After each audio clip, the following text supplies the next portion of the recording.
Welcome back to another episode of Find the Line, presented by Against the Grain Design and Print, where we dive into real stories with real racers, the successes, the hardships, and everything in between, with your co-hosts Logan Cipala and Joe Falde. Produced by Luke Cipala, it all starts right here, right now, on Find the Line. And we can do anything, mama said it's true, and I put that on every day. Mama told me, one day I'ma blow up big and I'ma be a king, and my father told me, it's okay to take a chance, I'll get you drinking, but get you through this. Woo! Welcome back to Find the Line, my dirt bike degenerate brothers and sisters. Wow, this week on assignment we have our very own DB. We're bringing back from popular demand, our intrepid reporter. It's going to be awesome to hear from him. Team Flatlander DB back. DB's been on assignment at Motocross of Nations. I got corrected in the green room. It's Motocross of Nations. We're going to find out if DB disassembled his dad's chainsaw, wop, wop, wop, for the race or not. But ladies and gentlemen, back by popular demand, the number 693, Team Flatlander's own Dylan. Brady, Dylan, how's it going? Thanks for having me, guys. Good to be back. Highly requested by many. By many. You guys don't have to lie to me. Oh. No, you did great, and we're excited to hear. I'm sorry I murdered the intro. I couldn't read my own writing. It was a bad thing, but wow, big stuff. Last weekend, you were at Motocross of Nations, and I mean, probably one of the best motocross events in the country from what everybody says. And whereabouts was it from you, Dylan? Because you tell everybody where it was at, how long it took you to get there, all that stuff. It was at Ironman Raceway in Crawfordsville, Indiana. It's like 45 minutes from my house. Nice. And then we were talking, Logan was saying, but it was not cheap, was it? No, it was not cheap. I mean, between 2 gate passes, 2 pit passes, parking permit, it was like $700 for, Woo! me and my girlfriend to go. So holy balls. Jesus. Luckily, the Fortners had paid for a spot for their camper, so we got a free room for the weekend. Got a mooch when you can, right? That's right, got a mooch. Oh man, that's some serious money though. I mean, $350 a pop. That's crazy. And that's just base. Like if you want the VIP, they had a VIP package that was like $2,500 a person. Holy crap! Wow. It came with huh? You couldn't do that? You gonna sponsor me? I will say though, so that place, 100,000 plus people, no cell service. My phone lit up Sunday night when I finally got out of there. That $2,500 VIP deal got you the private area, and one of those private areas had Wi-Fi. That's probably worth its weight in gold. Okay, yeah. That would have been a fun time. Tom, remember what you said about the Wi-Fi? Wasn't like the Sherco team? Didn't they put like KTM racing or something on their Wi-Fi? Yeah, we were at TKO one year, and I was talking to one of the Sherco factory mechanics, and they had a Starlink. So the name of the Starlink that they called it was KTM Free Wi-Fi. So he would go and ask KTM for their Wi-Fi first. That is great. That's the dirtiest pool I've ever. That's so good. Yeah, we said they were sick of everyone coming over, so they changed the name of it. Oh, that's so funny. Oh, that's awesome. So good. Yep. So you're saying 100,000 people? Or was that just a rough estimate, or did they announce that? That's just a rough estimate, I would assume. I never heard a specific amount, but I mean they had campers for as far as the eye could see. I heard on call today when I was listening that they said there were more campers there than what Loretta Lynn's gets for the week. So I believe that. Wow. would have been huge. Wow. That's insane. Holy crap. Well, because, I mean, you got to think, like, a lot of, people that race, the amateur nationals at Loretta's, those are guys, from the country, however many classes there are, the top 40 guys, right? There was a lot of people from other countries that flew to the States and rented a camper for the weekend. Wow. So that was cool. probably helped the camper numbers for sure. Well, I bet. Oh, that's the American dream right there. Roll in with your own house on wheels. That sounds good. Yeah. Yep. The racing itself, I'm not super well versed in the whole format, but it's a team format. But how does it kind of work with the racing? How do the motos go, and is there heats, or how does it all work? So it runs off the same schedule that the MXGP series runs. So they do qualifying races on Saturday. Okay. And that determines your gate pick for Sunday. Okay. Gate pick for the Saturday races are like a random ping pong ball drop. You know, you pull a number out, 35, you get 35th gate pick. Okay. So I think that's what Team USA had for the qualifying races. So every country, I think there was 37 or 38 countries that sent a team. Holy, are you serious? Yeah. Damn. Wow, that's impressive. So every country sends 2 450 riders and then a 250F rider. So you have MXoN, which is the main class. That's your guy, your number one guy, your Chase Sexton, your Eli Tomac, your Jet Lawrence, all that. And then you have your 250 guy, and then you have your MX3, which is open, which is just your second 450 guy.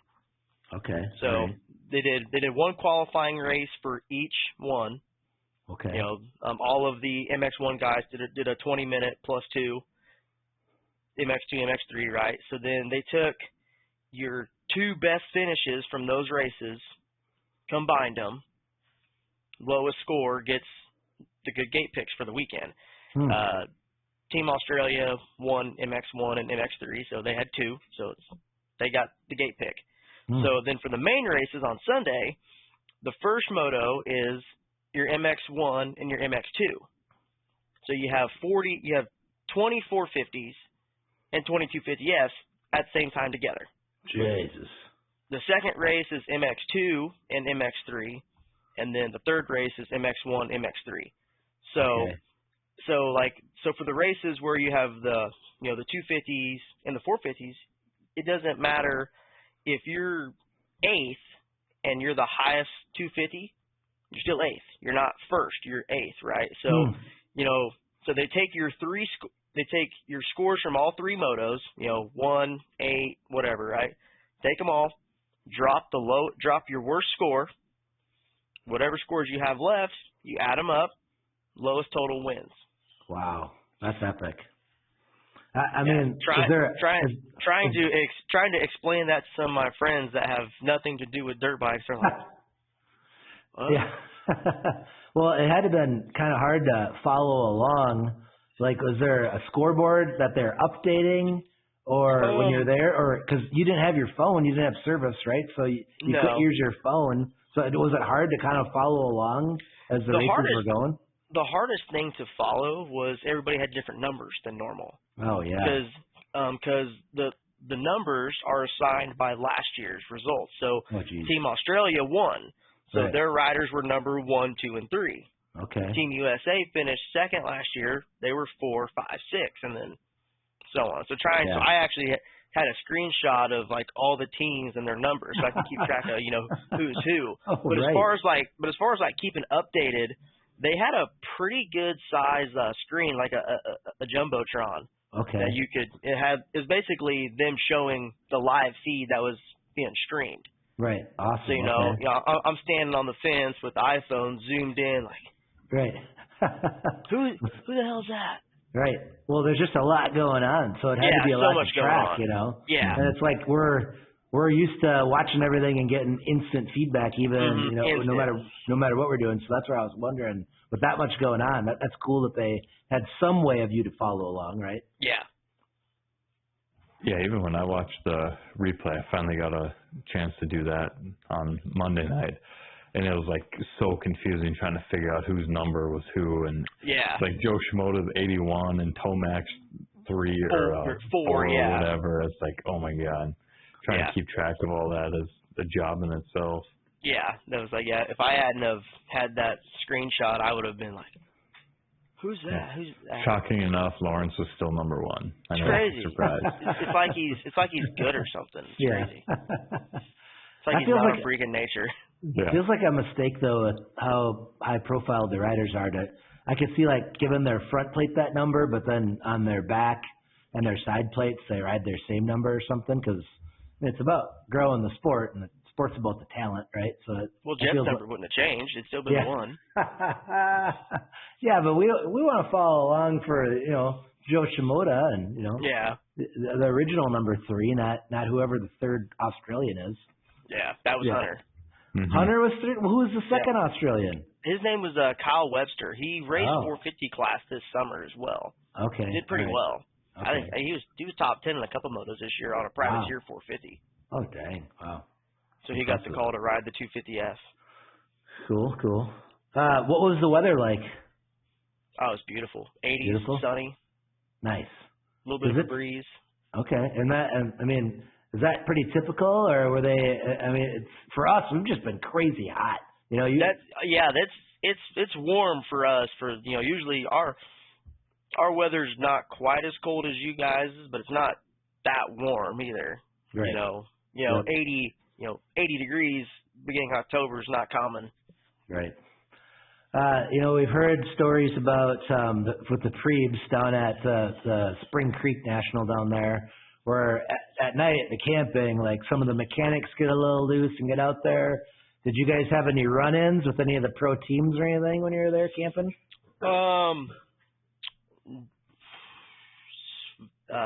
Didn't have like run-ins like out in the wild, like drinking and having a good time.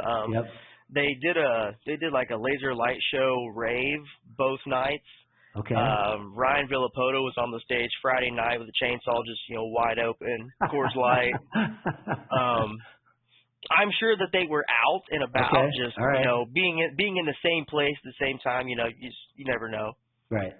I ran into a few people, but not like that. I just ran into Jeremy McGrath. That was cool. Ran into him Saturday night. Sick. Did you see any of the hole shot competition? That's where I ran into him. I was behind the starting gate for all of that, and then he did an interview on the stage, and I just sat behind the stage like, "Where's he at? Come here. Let me get a picture." So once he walked off the stage, I just ran him down. So, hey, real quick, give me some. That looked like a freaking blast. That was so cool. Just seeing those legends just drop holes, and I'm sure it was really cool. They looked like they were having fun doing it too. They were having there was a couple between heats, Villapoto's drinking a Coors. Between hole shots. Truly like a true hill climber. Like a true degenerate. Oh, that's great. Did you bring a chainsaw for a noisemaker? I did not. Okay, all right. Is that a big thing? Did you see lots of those? Oh, there were so many of them. So many? From 6 a.m. to the wee hours of the morning, just chainsaws all night. Yeah. What was the craziest? I didn't bring a chainsaw, but I might have been in front of one's exhaust with beer being dumped in front of it. I might have had there we go. All right. What was the weirdest instrument that was turned into a beer bong? I've seen, deer decoys. I've seen all kinds of stuff. Did you run into any of those? The only unique one I ran into was someone had a big, I don't know, about this big, a piece of wood carved into like an eagle. Okay. Painted red, white, and blue, and they dumped it in there, and you would drink out of the beak of the eagle. Nice. That was the most unique one I've seen. Everything else was just your regular beer bongs. That's probably how they're probably telling some of the people from north of the border there. That's how they get their citizenship, right? Yeah. You gotta drink a bunch of maple syrup for that eagle, and then the Canadians can become Americans or something, right? Mm-hmm. Yeah, like when we first got into town, we stopped at the store to get groceries, and there's 4 or 5 people from Team Ukraine there, like Team Japan. So these people are supporting the local economies too. So that was pretty cool. Super cool. Wow. That's cool. Was there? All those people there. Was it hard to watch the actual race? Was it good for viewing there at Ironman? No, that place is pretty nice. There's some really good viewing. just about anywhere you can stand and see the track. Okay. So I wasn't, I'm short, and I wasn't trying, to find a stump to stand on so I could be taller and see people. So right. That place is pretty nice because like it's kind of situated almost like in a hole, and you're on top, so you're pretty much everywhere. You're kind of like looking down at the track. Oh, There's sweet. very few spots where you're looking back up. Oh, sweet. You weren't by that that stanchion that RJ Hampshire smoked, were you? I did not. I didn't see that happen until afterwards. So I was the third moto. I was on the fence where they come around the first corner for the for the whole shot, and there was two guys that had on like the media vests, and one of them was talking. I couldn't hear the one whose back was to me. But the one who was facing me, I could hear, yeah, fucking RJ's out. He fucking crashed 4 times already. And I was like, what? He's out. And then I looked, I was like, he hasn't came by in like 2 laps. Wow. Yikes. Not good. And I guess when he hit that TV stand, it ripped a hole in his gas tank. His team manager said he crashed like 7 times that day. Oh, my gosh. He crashed 3 times in the first moto. Yeah. Maybe he had too many drinks out of that Eagle Beak. Yeah. I think the first one he was set up. The first crash set him up, and that just derailed him. That dude from Slovenia, he definitely brake checked him going into that tight corner. He absolutely he looked back, and then that Honda came to a stop. Oh yeah. And RJ ran right in the back of him, had nowhere to go. Oh. The other 2 crashes were just him being mad and pushing after that. Yeah. Because he ran right back up on him like 2 laps later. Mm-hmm. Oh, thanks. Did you see Jay Selstrom? I did not. I seen on his Instagram story that he was there, and I was like, oh, well, Jay was there. Okay. It's funny. It's kind of weird. Like, I go, Hillclimbs everywhere. I usually run into somebody I know, right? I didn't run into anybody that I knew until Sunday when Kane Brown and all them showed up. Oh, nice. I went all Friday night, all Saturday. Man, this is really weird. I'd never come to these and don't run into somebody that I know. Right. This is like our meetup. This is where I'm supposed to run into my motorcycle. This is where I'm supposed to meet my friends. Right. Why are they not here? Right. What was the highlight of the weekend for you? Really just taking in the good racing from second place back, I guess. I mean, the Lawrences just put the smack down on everybody, but just like watching guys at that level just do their thing, right? And just seeing I know you said it in a previous episode, like, the way those guys ride 450s is nothing compared to how we ride 450s. Mm-hmm. Right. You hear Tomac just running, everything for that Yamaha's worth, and you're just like, how does that motor survive 30 minutes of that? How does he just beat on it that hard for that long, and it just doesn't go? Right. And then Jet comes by, and you're like, was that thing even running? Wow. Just how how 2 different styles just get it done. Right. Yeah, it's crazy how you can ride a 450 so differently, but still be so fast. And still get the same thing. Mm-hmm. And be different body types and everything. I mean, there's not. That's what's awesome about dirt bikes. Is there's not one secret success, right? And there could be a style and a formula that we haven't even seen yet that could be even more dominant than Jet. It's like we just you don't know. Yeah, and it's I guess like the best part of the weekend was just being part of the weekend. Cool. The third moto finished, and everybody on the fence, myself included, just hopped the fence, stormed the start straight, try to get to the podium, chainsaws, flags, air horns. I was like 2 people from the fence, and it was like almost like a miniature mosh pit. You were like shoulder to shoulder with people, and they're just going nuts. That's awesome. So yeah, just being a part of it was just probably like the cool factor of the weekend. Great. I saw you. You were doing your part. You were dressing up full red, white, and blue. Obviously, I'm guessing our out-of-country friends were dressed up accordingly. Mm-hmm. Did you communicate? Have any talks with any out-of-country people? didn't get a chance to talk to any of them, but definitely seen them all. There was a guy. I did run into some guys that were dressed up like the founding fathers, so I had to talk with them guys. Yeah. I mean, I seen guys dressed up like samurais. People from Australia, Netherlands, decked out. Blue, white, the Union Jack. Cool. The Netherlands guys are just orange top to bottom. Sweet. Japan is just all white and red. Like you could just kind of look around and go, oh, they're from there, and they're from there.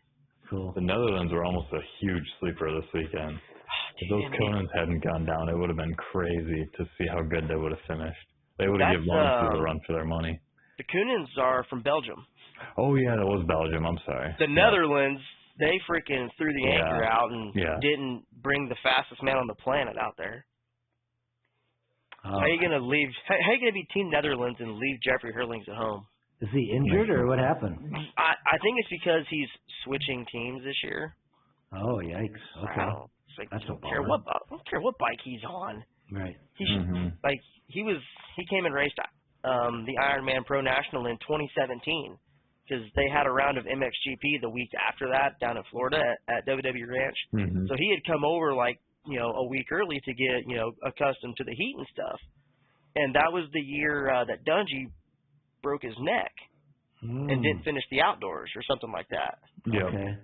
Or maybe, no, that was the year that Dungey retired because he won Supercross and then walked. So they were like, hey, we got a bike. You want to race this weekend? And he's like, sure, and goes 1-1. So, you have a guy who's raced that track, won on it, and then he won 3 of the last 4 MXGP rounds, and you didn't take him? That's weird. It's Something's crazy. up there. The Coonan brothers, they're animals. They are straight animals, like feet off the pegs, wide open. How fun was it watching them?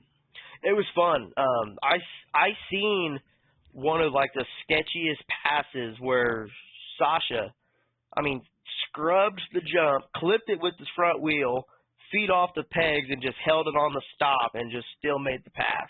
Jesus. For the lead. Damn. I didn't see Lucas's crash in the third moto though, where he lost his back fender, but I heard it was pretty gnarly. Did you come away from the weekend being more of a fan, or pick up somebody new that you liked watching, or? I really liked watching Tim Geiser in person. I've watched the MXGP races, but seeing him how he moves around is super cool. He finds places to go where you would be no one's went there all weekend. Wow. The way he pieces it together is super cool. Mm-hmm. And then obviously just seeing all those top guys from Europe, Geiser, the Coonans, Roman Fever, just because they all ride different individually, and then they also ride different than everybody else over here. Right. It was crazy. I heard that was it Valan that was on the French team? He was 17, and it was his first MXoN too. It's unbelievable to think that someone was that young was doing it. I think that's what they said it was. There was the 250 rider for Team France was real young, and it was his rookie year in MX2. Yes, that's it. That's the one I'm thinking of. It was his rookie year in MX2, and he was picked for the team. Yep. Because Tom Vial is going back to Europe. Yes, but he did really good for being he did. He did really well. Considering you got half of his races were 450s. Mhm. Yeah, he was born in 2006.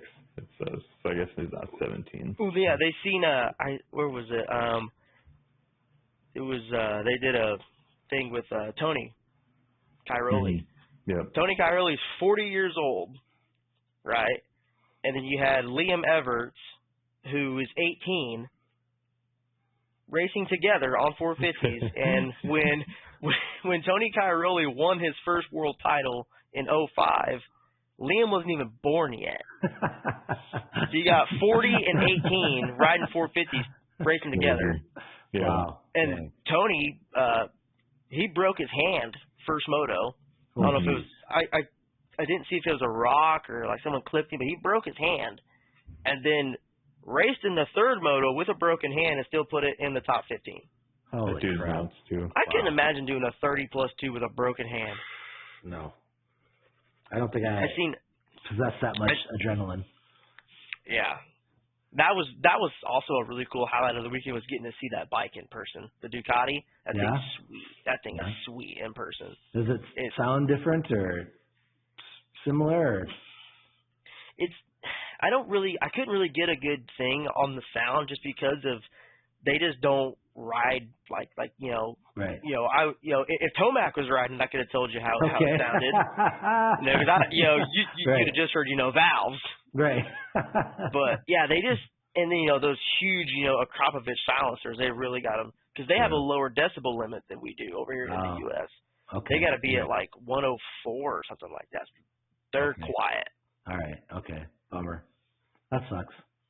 And once you've heard like Hillclimb 450s, I guess it's pretty hard to be wowed, right? So. Yeah, I'm so glad that we've moved away from megaphones for the most part. Yeah. They're the worst. They're the worst. I've rode 2 of them, and I'm just like, I'm really glad I don't have to ride this for very long. I don't know how you do it. Yeah. I don't think nothing was ever better than Junior's low pipe that he had. That low pipe, remember that, Logan? Mm-hmm. That was cool. That thing had a unique sound. Yeah. Flat they were track pipe. sweet. Yeah. Well, unbelievable. What a weekend. So it was just you and your girlfriend, and then we stayed with Fortner's, Andy, Andrew, Gary, all that. Oh, wow. What, so, I mean, did you even sleep, or were you just running on Monster? Or, I mean, it's got to be tough. I didn't sleep as much. I got a good night's sleep Saturday because I chose to not party, and I went to bed early so I could be good for Sunday. But Friday, we did not sleep much. Okay. Friday was the party night. Yeah. It sounds like that's what it's all about. Is pretty much everybody there camp, you think, is for the most part? I would say a good majority of people that were there were camping. Right.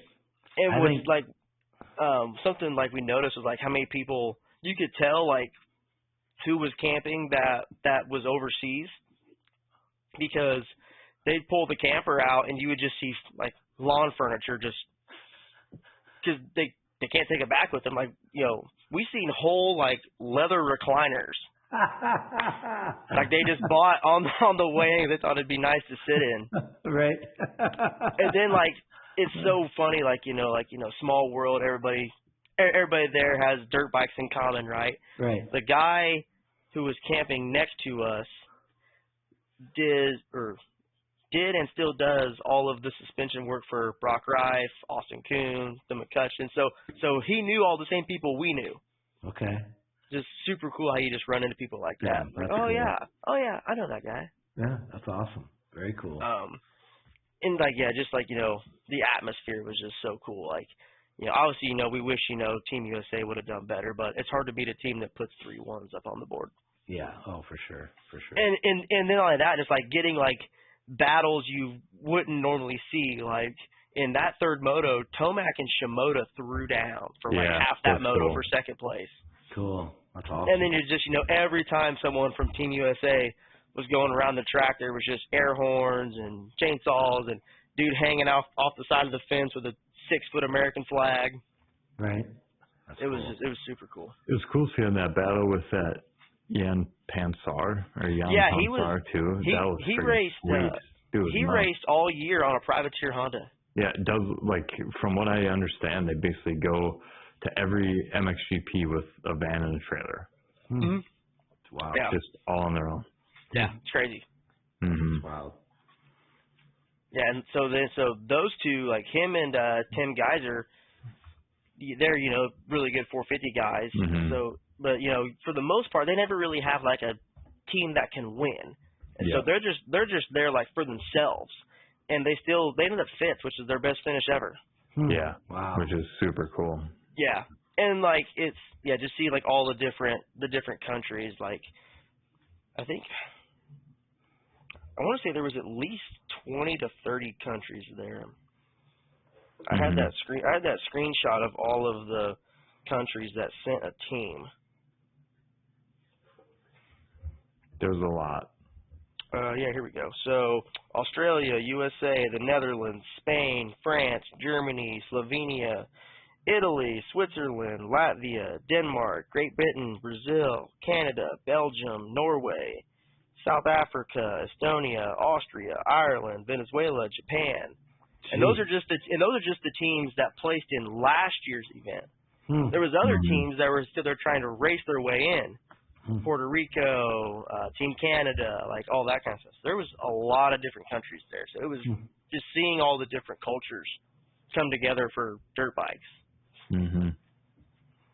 I feel like there's an opportunity to have a whole lot of fun for like some sort of comedian to like dress up in some fictitious country, you know, like have like 3 people like make up a flag, make up a country name, and just go there and like and just try and sneak in. Just try to have fun with people about you're cheered for some country that doesn't even exist, right?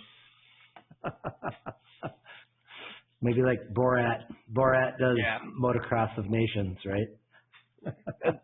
Something just like something that I thought was like ridiculous, like from the weekend. Like, I'm sure you guys have seen the video of from like last year, this year, of Deegan hitting that huge step down from the finish line.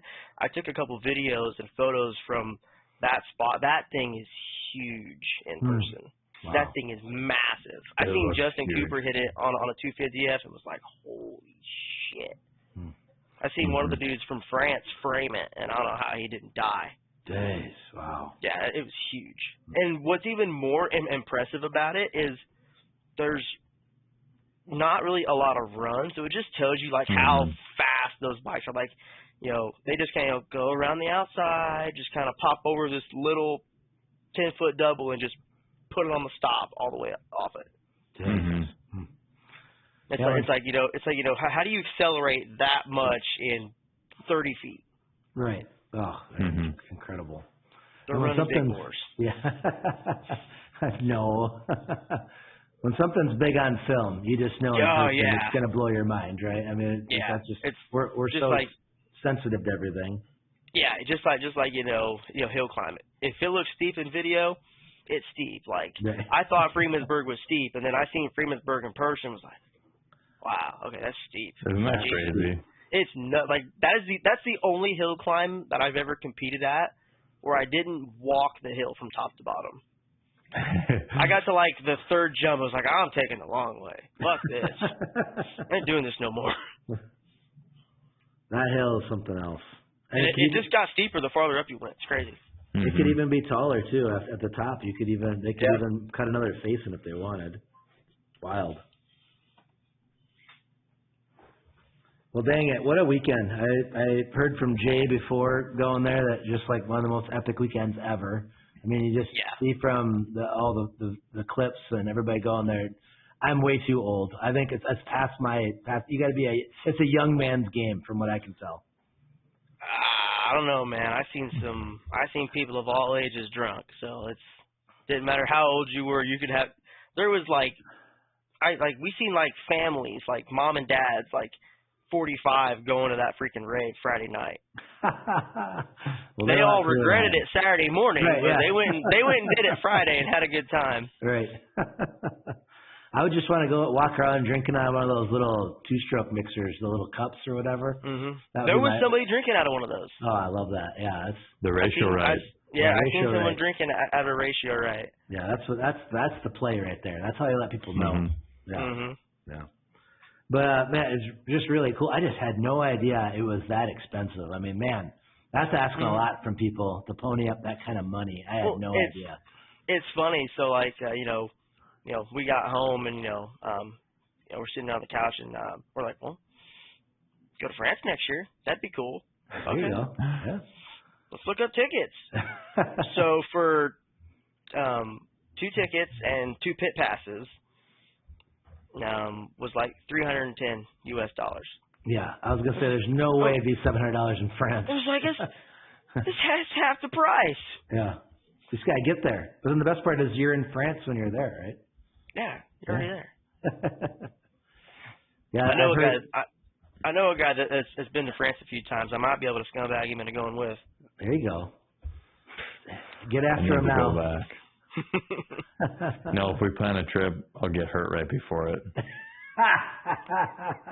pretty much a guarantee. I better mechanic for you then if you're going to plan to go to the race over there. I used to know people kind of like that, where like it didn't matter where we went riding, within the first 5 minutes of getting unloaded, they'd wreck. Just get it out of the way first thing in the morning and be good the rest of the day. Yeah. I know a couple people like that. Bad deal. I think it's your law averages when you race every single weekend. The odds go up. I think that's more what it is. Yeah. Well, unbelievable. Awesome recap there, DB. Wish I could have been there myself. Sounded like an unbelievable time. And just speaking, go ahead. Food. There was some killer food. Oh, here we go. Oh, let's Stromboli. go. There was a vendor. I think they're local. They had these huge. They called them pepperoni rolls, but they're just basically just a huge freaking like Stromboli. Nice. Super nice. good. Oh, And then obviously, amazing. you know, smelling all the different countries cooking their food at the campers. Oh, It was yeah. like, man, like, what do they got over there? Right. Let's go find this That sounds Mexican good. team. Yeah. Yeah. Find them. Find them. Yeah. They got Good to hang out at. They got it good Yeah. somewhere. Yeah. Yeah. If they're from Mexico and they don't speak English, their food's going to be amazing. That's all you That need to food's know. good. Mhm. Yeah. Yeah. It's about like.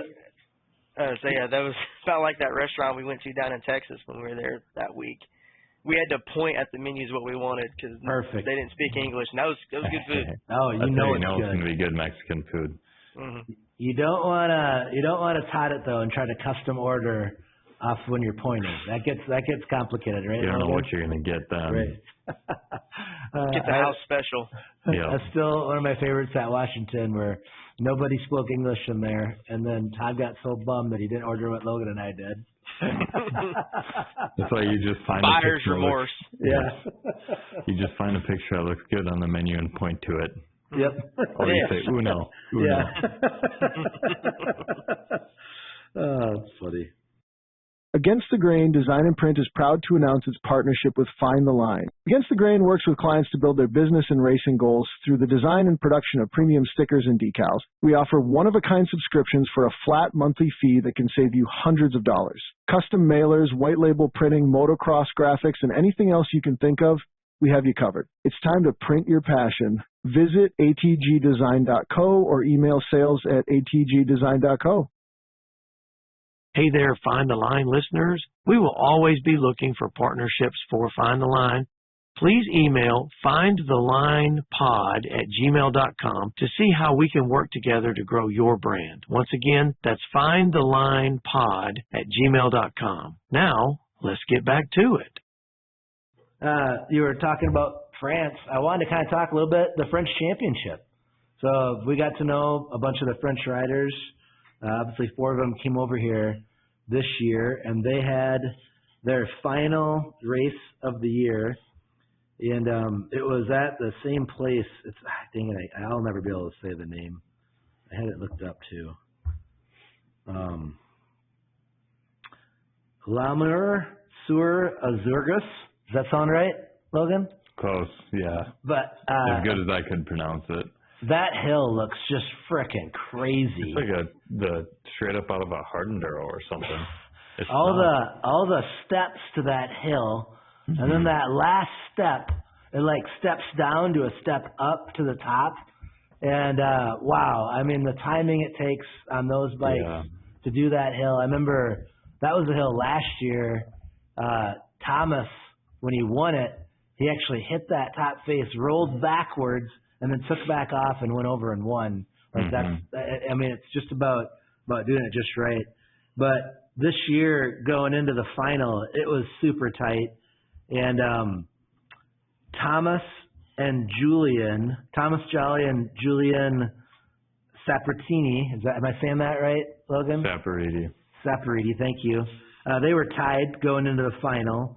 And then Johan Peltier was just behind them, and Julian Perrin was in 4th place. They were all close. And going into the final, it came right down. Saturday they raced, and I think Julian Perrin was in the lead Saturday.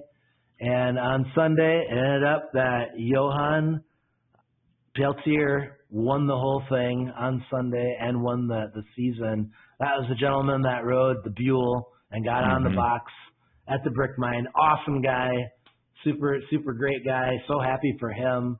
And Thomas took second, and Julian Perrin took third. And wow, what a talented podium that is. They're all former champions. I believe Julian might be one of the most winning riders ever, isn't he, Logan? He's done really well, and he's like one of the top amateur enduro riders in France. Like, I think from what I understood, they were saying when they were here is that he's technically an amateur, but is finishing up with the pro guys in the French Enduro Championship and that type of stuff. So I mean, just from watching him, I know he's very, very talented. Yeah, but he's must just be a French thing. Yes, they're all just like, smooth as butter. Because like I remember a couple of years ago, they sent when they sent their team over. Can't remember where it was that particular year for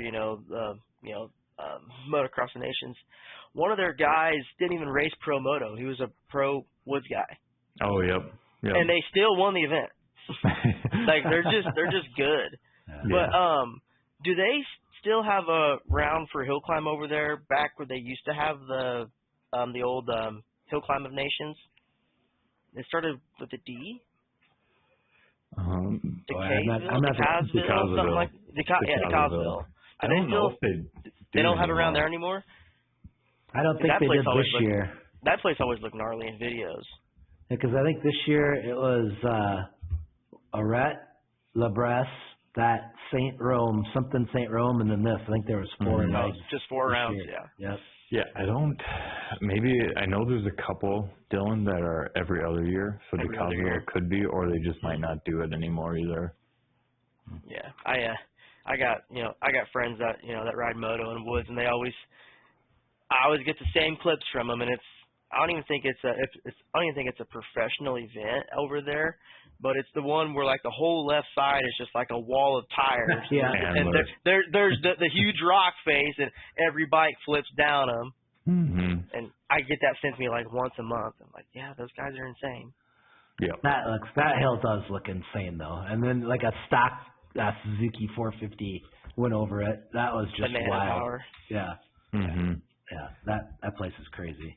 And if it looks steep on video, it's like vertical when you get there, right? Mm-hmm. Yeah.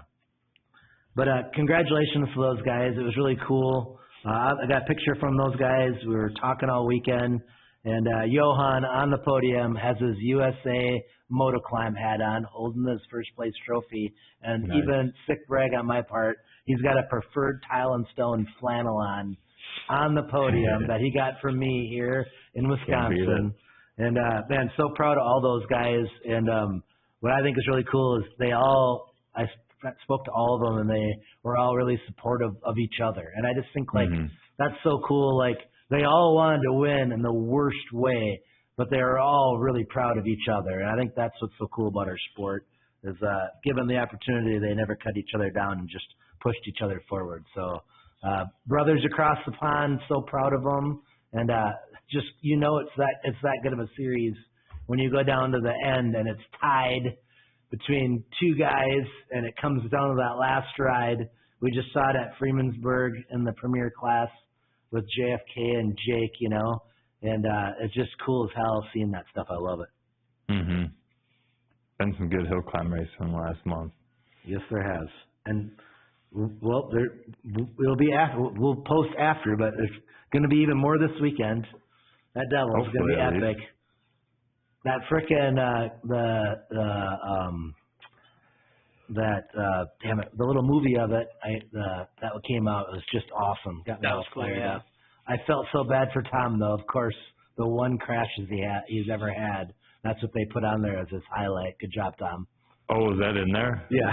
Letting me land on my ass? Yeah, when you took the fender off the Buell. Proud moment for funny. Team Buell right there. Yeah. I remember giving Logan shit about that because I've never felt so small before in my life. That was so ridiculous. I still don't know what the hell I did. Poor guy. Yeah. That was unlike you. That was I felt bad. Damn it! I didn't know what. It was just still the weirdest thing ever. I'm like just a flawless bottom, and then I land and just get on the gas like I normally would, and next thing I know, I'm sitting on my ass. Yeah, not good. Watching the bike leave. Oh, man. That was cool. When you're out there this weekend, Tom, go look at that, if you happen to be walking by, that Derek White from out west. Did you see those ice screws he put in that knobby tire? Did you see that post he made of that? No. Man, it looks pretty freaking legit. They're like ice stabber screws in a knobby. Man, I think that could be pretty freaking good setup there. I built a new ice screw tire for this weekend just for the nitrous fuel. Nice. It was almost the death of me this week. It was so freaking miserable. You tried that back in the day, didn't you? Didn't you run a bolted M5B on your 500 for a while? Yeah, I used to do that too a little bit, Right, and then it just got so heavy with that many bolts in it. Oh yeah. So the ice screws, I think, are about as much traction but way less weight. So this time I built it with the Canadian ones, which are way longer and bigger. And then I did it backwards. I have a tire liner, so I put the liner in, mounted it up on the bike so I could spin it easier, and then screw the screws in. The screws went through the liner, poked the tube. So I was like, I should check the gearing on this. I'm like, I think I need to gear it up because I had the same gearing as my motor, or just my straight engine one. And I'm like messing with the sprocket. I'm like, this tire seems kind of low. So I push it. I'm like, you have to be fucking with me. Yeah, so I take the tire off, and then I'm like, oh, well, that makes sense. All of the screws dug right through the tire liner. And I'm like, shit. The liner you have to put in after so that the screws stab into it and they don't drill through it. I'm like, oh, that makes sense. So I do that. And I'm like, oh, you know what? I've got a moose from my hard enduro bike, so I think I should try that. Because then I'm like, I don't have to mess with any air or anything. So I put the moose on. And I'm like, oh, this is going to be sick. It goes on and everything. I'm like, oh, I'll do a whole shot in the morning. I do 2 whole shots with it, and then it's like half off the bead. And I'm like, oh, man, I forgot that this one's all drilled and like way too soft, and they're all worn out, so it's popping off the bead. I'm like, it's not really a big deal when you have two rim locks and have it on the bead halfway, but it's just, it can affect the control a little bit. So I'm like, I don't want to mess with that. So oh my God. Take that back off, put the tire liner in, put a tube on it, get it all set back up. And then finally it was good to go. I didn't test with it, but I think I know what I'm doing. Nothing can be simple, can it, Tom? No, nothing ever simple. Morgan was making cookies in the kitchen while I was doing one of these tires, and she's like, I didn't know what was going on. I just heard for like an hour straight. I'm like, yeah, don't ask me about it. Because to get the liner out after all the screws were in there, I had to unscrew every fucking stud in there. Oh, no. Yeah. Oh, man. So I threw in a full tire worth of studs, and then to get the fucking liner out, I have to take every stud back out.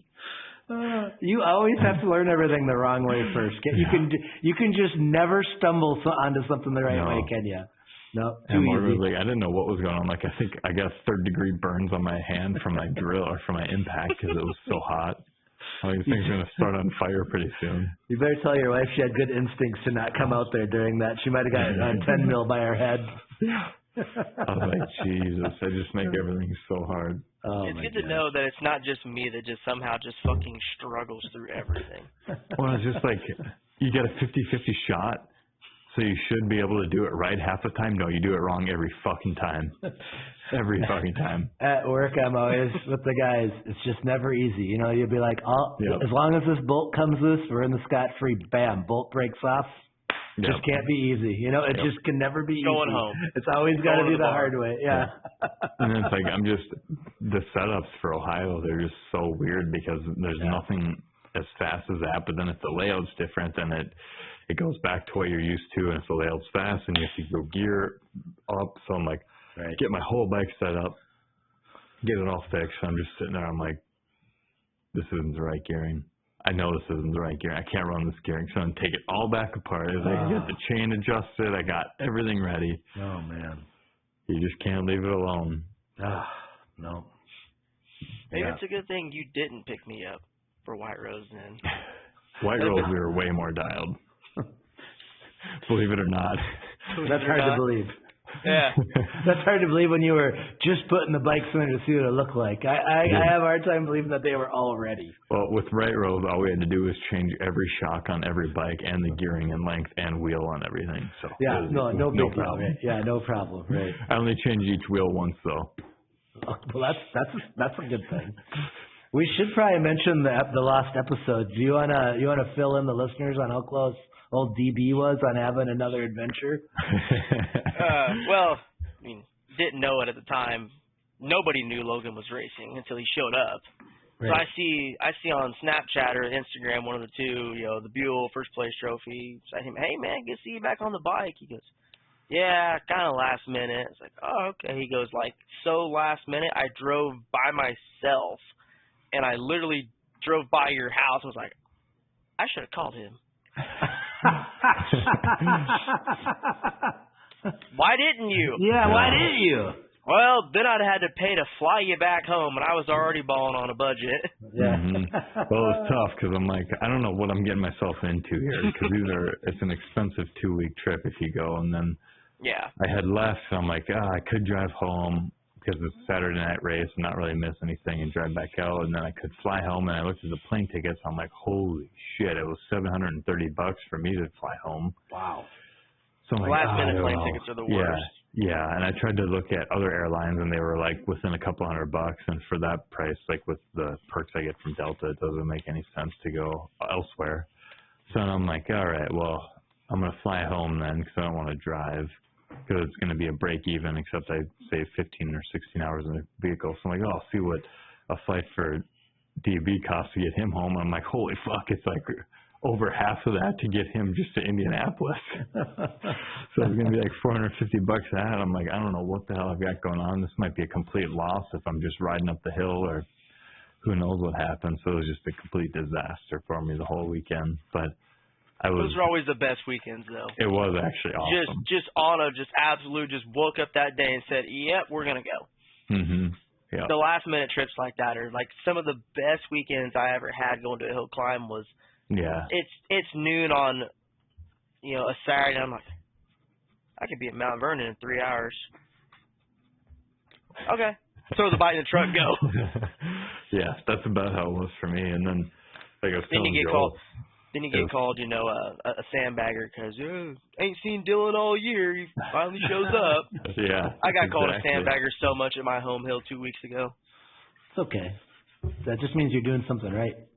I was going to say the same thing. You don't want to be in my case. They just thank me for coming because I'm just donating all the time, DB. They're happy to see me. Yeah, you were walking home cash positive, so you are a sandbagger.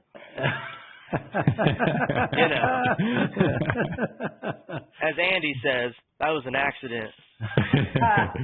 It wasn't supposed to happen that way. Yeah. It was a good payoff for a spur-of-the-moment decision, at least. Right. Yeah.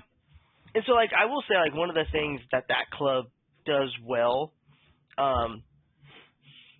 if you have more riders in that class, so they do, I think it's like 75% payback for the classes. Nice. And That's awesome. And it's top 3. That's it.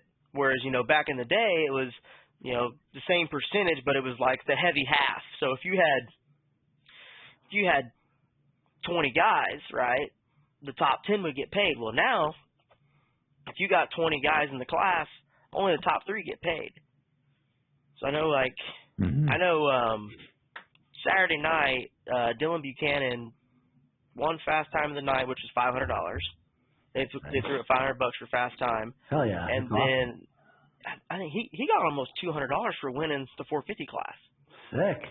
So he left there a pretty good chunk of change Saturday night. Cool. And I didn't go out there Sunday, but I was like, man, he went out there and he paid $30 to, $30 per class. He made a killing off these guys. Mm-hmm. Wow, that's great. It's funny in the AMA East Coast. If there's less than 15 people in the twins class or in any class, they pay top 6, and if there's 15 plus, then they'll pay top 10. And I was getting my payout one day, and like the twins class, and there's only 6 people in it at a good purse, you get like some hella cash. Oh yeah. And Nancy's like, I don't really understand how if there's less people, you get rewarded more for winning. Yeah, than that doesn't if make you any beat more sense. people. I'm like, that makes complete sense. But I also really like when there's 14 people in the class, no matter what you say. Right. Right. And I was having that conversation with Rob, so I'm like, I got third place in the twins class at Freemansburg. And I'm like, and I guess first at White Rose. I'm like, the payouts just seem so little. And he's like, well, you had 15 people in the class, and they pay out 10 instead of 6. I'm like, oh, that makes sense, because like my payouts were drastically different. Right. And I think I made more on my 450 than I did in the twins class at Freemansburg. I'm like, oh, that makes sense. But yeah, it's kind of funny how that works out too. Yeah. But yeah, I will never forget Nancy's comment, like, why do you get paid more money if you beat less people? Touche. That's you're not wrong. Yeah, you're not you're wrong. You're onto something here. Right. Don't tell anybody else, but you're not wrong. Like, it makes sense, but at the same time, it also doesn't make sense, because you can't pay deep when there's less people, because then you only have to beat 4 people, you get a payout. Right. But you also get a shit ton more money if you beat less people. Mm-hmm. So, DB, next trip you take up north, I think a fun one for you. Last weekend, the Indian Head Motorcycle Club had the grass drags. So damn fun. Yeah.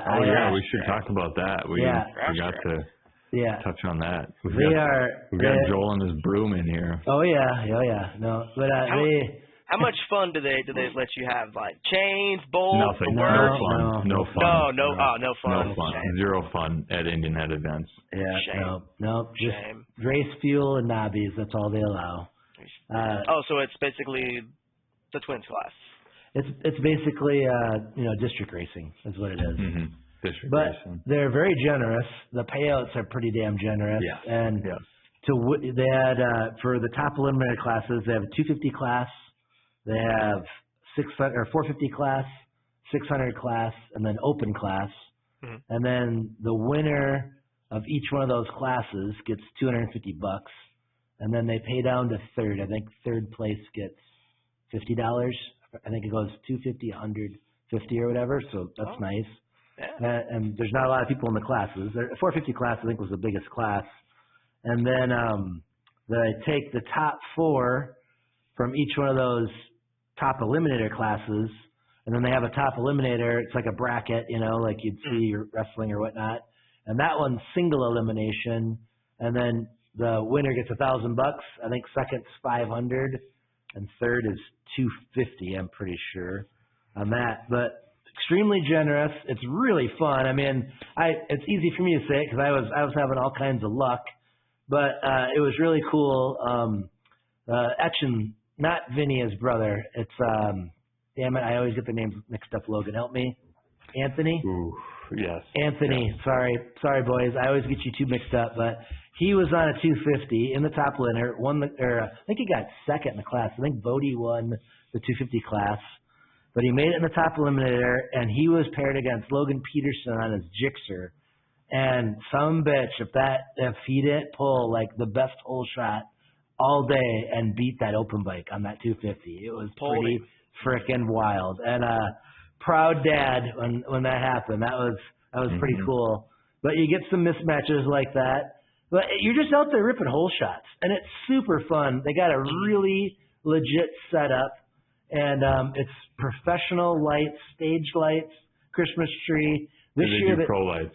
They did pro lights, yep. Good. They only did the amateur lights for the kids.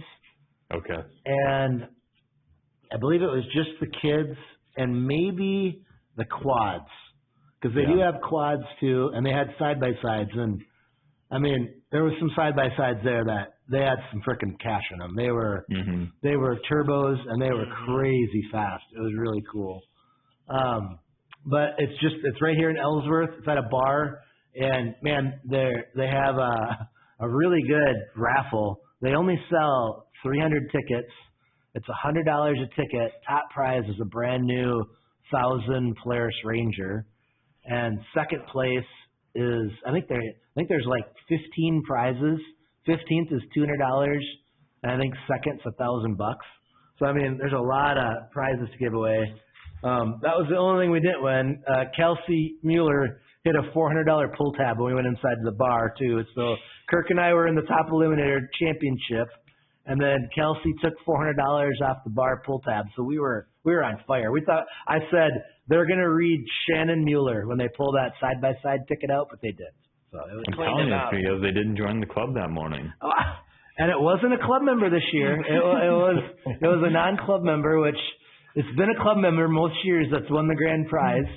That But, seems a little biased. Well, I think what it is I think the club members buy most of the tickets. I think that's what it is. We're all degenerate gamblers, and I'm pretty sure that most of those club members probably have like 10 tickets apiece.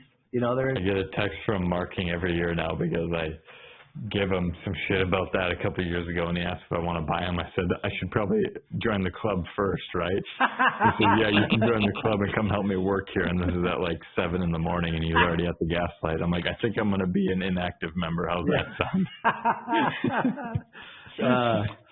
Speaking of drags and stuff like that, the Jeremy McGrath hole shot challenge Saturday night. Yep. One of the rules, you know, they basically had the same setup as, you know, like a Supercross. Gate, metal grate, right? They weren't allowed to use hole shot devices. Love it. Dang, that's cool. That was cool. That is super cool. It is my dream at one point to show up to one of these hole shot challenges with my Buell, just so everyone loses their mind. That would be great. At some point. They would need to take 2 grates and front to back them so you could do it. Yeah, that would be the tough part. The rear tire would be off the grate, so you go from spinning to instant hook. And it'd probably be a reinterpretation of Ohio last year where I just land on my ass. Yeah. I would say the only person who probably didn't have a good time at the hole shot challenge was Jeff Emig, because he brought a 350 to a 450 fight. Oh yeah, everybody there was on 450s, and he rolled up on the Husky 350, and I was like, he ain't gonna go far. Yeah, I know. There ain't no bold strategy, Cotton. Yeah, there's no replacement for displacement. That's what every. Not everybody can be Mike Alessi. Yeah. Not everybody can be him. Yeah. No, some people are born with that secret sauce, I guess, right? Yeah. Now, I will say, if you do ever do one of these, you know, last minute trips, whatever, and you decide to pick me up, I'm gonna make a request that you that year, just to be on the safe side. I'm like 5'7", dude. Everybody around you is like 6'1" or higher. You're gonna have to get a medium pit shirt made for me, because I know everybody else around you is like 6 foot or higher, so they're all wearing larges. I can't wear larges, dude. We'll give you my backup one. It can be a pit dress for the pit bitch. Pit dress. I will work for cheese. And if you're going to order a medium, could you get an XL for the old fat guy, too, so I could actually wear the team colors instead of wearing my own? Helping you? I knew better than to ask. I wasn't going to walk around with no spandex belly all weekend with the frickin' $8.95 shirt. My backup one might have been a little. You could have had a belly shirt for the day. I would have stretched those frickin' stitches out. I know that. It would have been bad. Okay, it would have been real bad. What do we got to do to get Joel in a crop top? Nope. No, it ain't gonna happen. That ain't gonna happen. I'm sure there's enough Keystone we can make it happen. Everything has a price, Joel. I mean, it's never 100% impossible. I'm just saying you're down to 99 point something. All right. But yes, you are exactly right. If I'm out with the boys and I've been hitting the whiskeys, who knows what's gonna happen at that point. That's what happened to me Friday night. Was I got into the Crown, and before I knew it, I'm standing in front of a chainsaw getting Budweiser sprayed on me. There you go. You'll have that. That's what the police report said. They let me out, too. Oh, that's good. That's good. Boys, we better do it. Can you hit the music there, Tom? And shout out to Luke. Luke couldn't make it. He's on assignment this weekend. Thanks, Logan, for stepping up for the producer duties. We don't really know what he's doing. He just said he couldn't make it. We should have probably pushed back. I doubt he's doing anything. He must have burned off part of the mustache or something. Maybe it could. Yeah, he might have nicked it shaving and just couldn't be seen publicly. But he's got like 3 full-time jobs. All right, like we got to watch out. Okay, then, he's gonna fire us after the intro, but that's fine. He will probably. It was our worst one yet. If you don't like it, he can come and do it. Rolling smooth and bam, it hits. Something in your sprocket throwing fits. A pebble, a problem, some petty pain. Time to sound off what's caught in your chain. Woo! Oh yeah. We're gonna have to get an intro for DB here. I think third appearance, Luke's got to make a song too, right? Yeah, he's our honorary co-host. That's right. He's earning the title as the first fill-in co-host, so we will have to get an intro for him. Yeah, intrepid reporter. We can't promise you'll like it, Dylan, but it'll make everyone else laugh. I guarantee that. Actually, if you don't like it, there's a good chance it sticks too. That's how that Cipala math works. So watch your six, okay? If you don't like it, I would pretend that you really like it, and then we'll just make something new. Exactly. Scrap it. I mean, you really like that. We got to tell about something new you don't like. Yeah. Exactly. Well, boys, I'm feeling pretty saucy this week. But I got nothing. I don't know. I'm pretty happy after the grass drags. I'm feeling pretty loose about caught in my chain. But by chance, Logan, you got something got caught in your chain? Yeah. Before we move into that, maybe we might have to start calling Dylan our TMU Chris Kiefer. Does that work? Walmart brand. Great value. I like Anyways, it. I like that. Yeah. We need to get the FU guy. We need to have another. If Dylan's going to be Chris Kiefer, then we need. Damn it, I always forget his name. The best rider, Phil. We need somebody that's just mad all the time. We got to fill that. Who we know that's negative enough outside of me. Yeah, you're pretty good at that spot. I don't know. We'll have to see. We'll see what we can come up with. Yeah, that'd be good. Yeah. You got anything caught in your chain, Tom? Yeah, mine is going to be podcast producers that say they can record and then they can't record once it comes time. No, I'm just kidding. It's not that bad. No, we'll let Luke slide this time. But my real one, I'm traveling this week for work, and at the hotel they have in the breakfast area they've got one pot of regular coffee and one pot of decaf coffee. Okay. So, of course, nobody wants a decaf at 7 a.m. when we're all getting breakfast.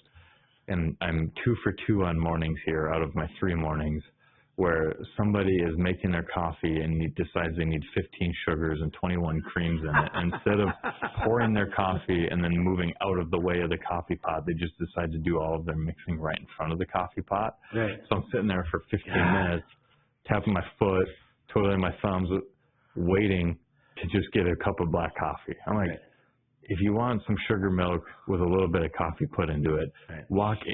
Our hotel shares a parking lot with a Dunkin' Donuts. Just walk across the parking lot and go get some of that. Right. Or get the fuck out of my way. Yeah. I just want some black coffee. Right. And you're an amateur. You're an amateur drinker if you put the stuff in after. Any real coffee drinker puts their whatever you want in, and then you walk up, bam, coffee, don't need to stir it, and you're off, right? Yeah. It's about being efficient. Yeah. So is it really that hard to grab the stuff? I mean, forget about whether they do it right or wrong. Right. If they want to do it wrong, can't you just pour the coffee and then dump the shit into it on your own time? Why you gotta affect me? God damn it. You're touching a vein here because I can't fucking stand that. When you're just that ignorant about the people around you. Like, I've been there for like 5 minutes. I'm like, how do you not know that I'm behind you? I've often wondered, are they looking to start a conversation? Like, are they being awkward or obtuse just so you might be like, oh, hey, how's it going? Are they lonely? What's going on? The one that I was behind today, she was on the phone with somebody trying to explain how she's doing good for herself. And going on and on about how she's making her own way, doing good for herself. I got a credit card, man. Doing good for myself. I'm like, yeah, there you go. I'm sure that credit card will be maxed out with no debit in your account in no time. I'm sure you're doing great. Oh God. Oh man. We need a camera. I gotta listen to this shit. We need a camera I just want some coffee. I just want some coffee. Yeah, and why can't they make it so like the coffee's on like the end of the island? They always put it like in the middle. Like, the urban engineers of these stations should be able to format it so it's like a productive flow coming through, right? I'm telling you what, these engineers in charge of designing parking lots and stuff like this, like a coffee bar design, they're significantly overpaid and they're dumb as fuck because they do it all backwards. That's like when they redid the Nelson's parking lot. in Ellsworth, they took away the aisle in front of the fucking grocery store. So if you pulled up too far, you had to turn around. Yeah. And there was only one spot to get a cart off the curb. It was the worst parking lot I've ever seen in my life. No thought put into it whatsoever.